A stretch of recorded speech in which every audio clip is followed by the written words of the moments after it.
요한복음 낭송 1장 첫 번째. 시온산 박희엽. 태초의 말씀과 창조에 대하여. 요한복음은 서두부터 태초의 말씀으로 시작하며 태초부터 주님이 계신 영계의 원리를 보여주면서 복음을 시작합니다. 창조의 원리를 보면 세상 모든 피조물은 먼저 영의 세계에서 창조된 후 비로소 실체가 형성되는 법칙이 적용됩니다.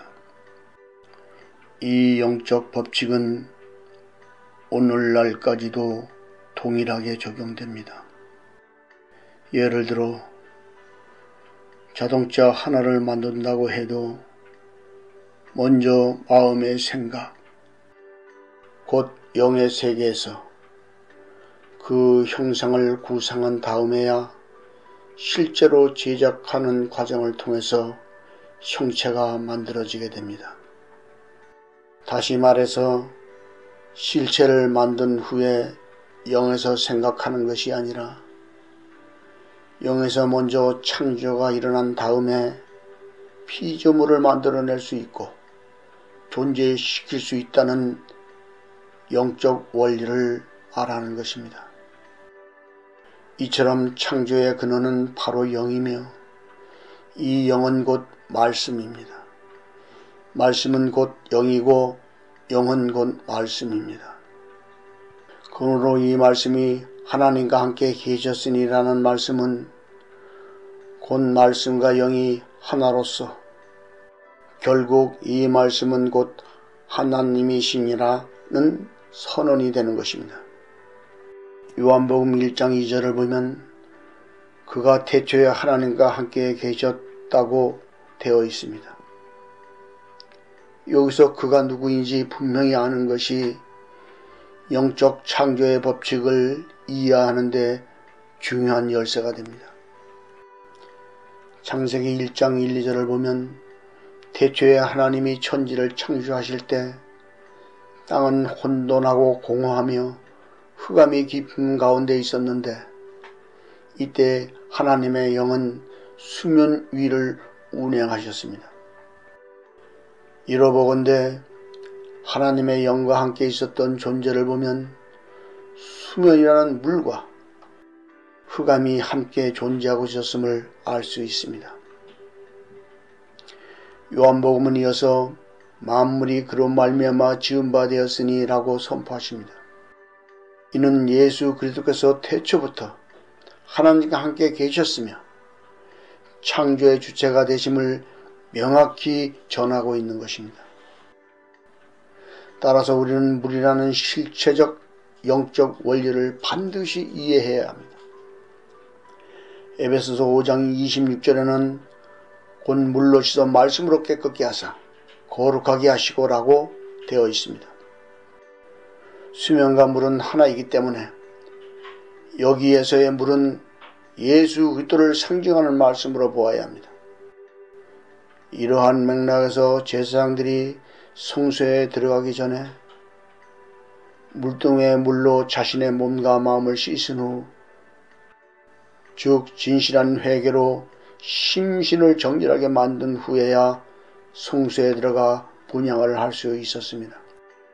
이와 같은 영적 원리에 따라 세상의 모든 피조물은 예수님의 본질적 실체인 물로 창조되었음을 깨닫는 영적인 사람만이 만물이 그로 말미암아 지은 바 되었으니라는 말씀을 생명적으로 받아들일 수 있습니다. 예수님의 본질로 인해 창조된 모든 만물은 하나님의 영과 물로 시작되었습니다. 그래서 성경에서도 만물이라고 표현한 것입니다. 이 만물은 영적으로 볼 때 물과 성령과 피가 하나인 것처럼 물은 진리의 말씀을 의미하며 이 말씀은 곧 육신이 되어 오신 예수님을 가리킵니다. 따라서 세상 모든 만물의 근원은 예수 그리스도이며 물은 창조의 본질임이 분명합니다. 물이 완전히 말라 굳으면 물건이 되고 새도 녹이면 액체가 됩니다.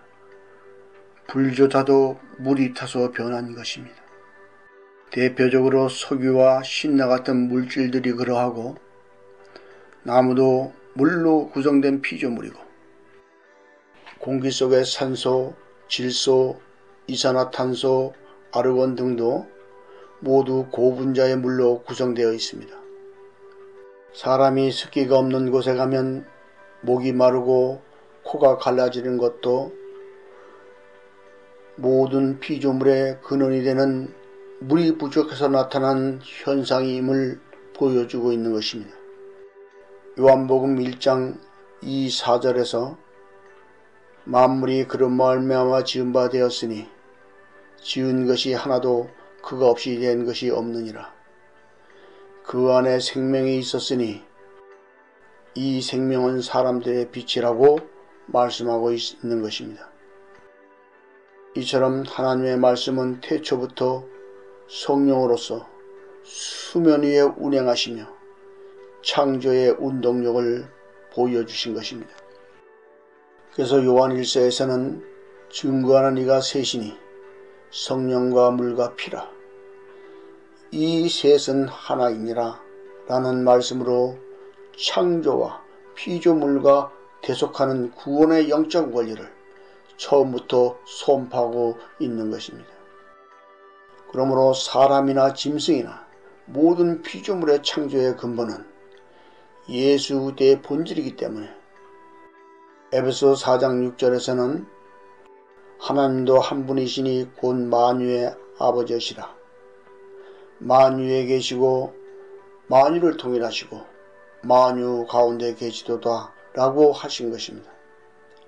그래서 우리는 예수님으로부터 공급되는 성령과 물과 말씀으로 생명을 이어가는 것이기 때문에 사람이 떡으로만 사는 것이 아니라 오직 하나님 입에서 나오는 말씀인 성령과 물을 먹고 마셔야 살아갈 수 있고 행복을 누릴 수 있는 존재들입니다.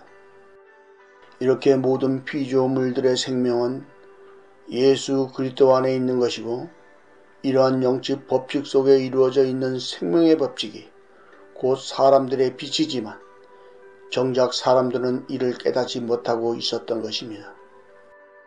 그래서 주님이 어둠 속에서 살아가는 자들에게 자신의 참빛을 아무리 비춰주어도 영적으로 깨닫지 못하자 주님은 말씀이 육신이 되어 오시기 위해 먼저 엘리야의 영을 보내셔서 자신을 알려야 했습니다. 그래서 다음 절로 연결하여 세례 요한이 등장하게 되는 것입니다. 감사합니다.